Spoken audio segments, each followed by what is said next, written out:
replacing the keyboard of Asus R510j, as some of the keys are not working over here, and we have found a very good, excellent replacement. I think it's better than the original one.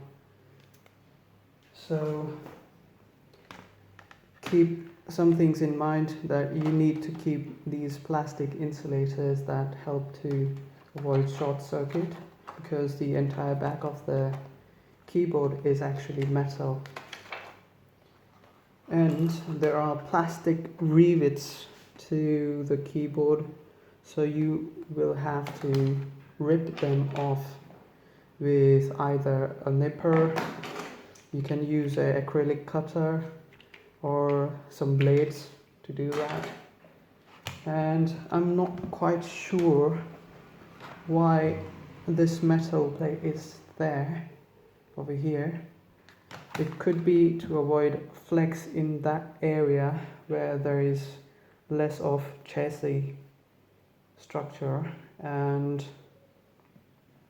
I've actually also replaced the speakers. These speakers over here are not the original ones. I've actually got them from a Chinese mobile, and surprisingly they could fit in there. So the speakers on this are new. Then I'm changing the keyboard over here. The screen is already changed from another laptop. I mean, this is a 2016 model, so I've been almost changing everything in there except for the processors and the motherboard and stuff like that. Even the hard disk is added as a secondary hard disk. So this is a hard disk caddy, and I've got rid of the CD-ROM, which is not useful as of now. So I'll just quickly remove this board and get back to you. I've actually found a good technique of ripping off those rivets, so I'll just show you one. So you just kind of get in there under the rivet and pull it up on top like that. Here it goes. I'll give you a close up on that. Just get in there under the rivet and then vertically pull it on top like that.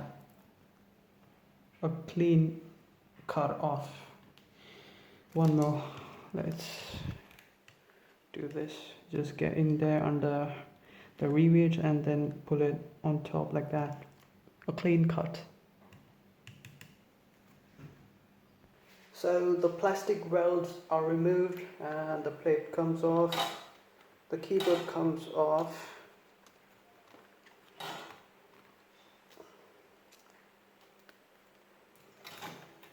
As you can see over here, that those plastic welds were right onto this body over here. So if you are pasting, they have to stick through those grooves onto the body over here, so it stays at its place. Make sure you have these metallic foils or sort of plates on here. Do not remove those, because they would help to reduce the capacitive charges over your board. So these are important. Do not remove those. The problem with this plate is that these grooves over here will not allow us to paste or stick the keyboard properly, and I would prefer the keyboard to stay secure at its place rather than putting this plate on. But this plate has its importance, and I was right about this plate. It is to avoid flex. As you can see, this edge of the body over here is missing where there is a CD-ROM over there, and that will This plate will help to keep it steady.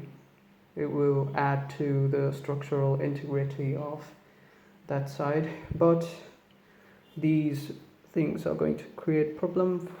So bam, we don't need this plate. As you can see, we can still put it onto the chassis over here, and if you can hear that, it sits right, fixed, problem fixed. So we have the keyboard area now vacant for a secure pasting process. What we are going to use is a cyanoacrylic gel foam, that is a super glue gel foam. Do not even attempt to use a super glue that is very low viscous and can get right into your keyboard over here. So this is a good idea. Use it if you're onto replacing a keyboard which has plastic welds like these. So I've placed the keyboard, and that's the old one. Metal side rim at its place, all shields connected, plastic on top. It's ready to go on our laptop, which is sitting ready over there. And I have modified the cooling system on this, which is very interesting. Actually, a part of this video I've done it on the same go, so go ahead and check that one. I recommend that, and I will just get back when I connect.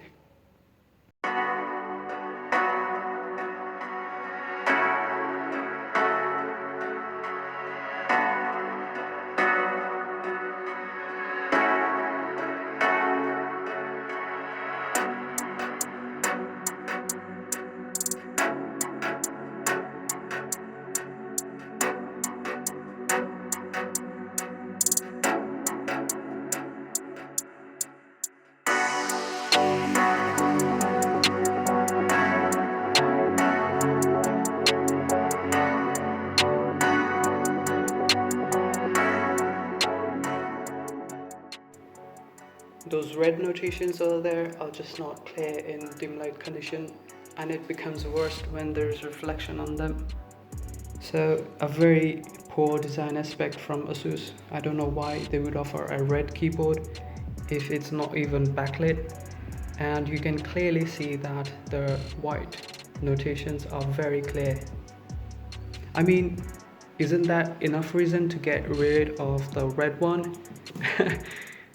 So that was a good replacement over there. That's it for the video. Thanks for watching.